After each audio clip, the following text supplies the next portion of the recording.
Улучшение системы образования и условий – вот основная деятельность всех органов, связанных с образовательной системой. Из года в год как администрация города, так и сотрудники дошкольных, начальных, средних и высших учебных заведений вносят свои коррективы в процесс обучения и следят за комфортной средой обучаемых. Ремонтные работы в некоторых детских садах и школах города уже начались.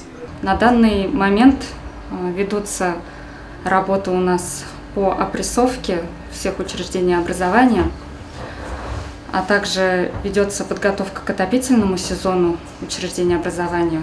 В спектр учебных заведений, в которых будут проводиться ремонтные работы летом этого года, входит 4 сада и 5 школ. На данный момент ремонт трубопровода и отопление уже проведен в 8-й школе. В списке запланированных работ – ремонт системы канализации и водопровода в лицее Ирандык, а в 9-м лицее обновят фасад. Кроме них в списке и дошкольные учреждения – Лейсан, Белоснежка, Айгуль и Белочка, а также школа номер 1 и номер 7.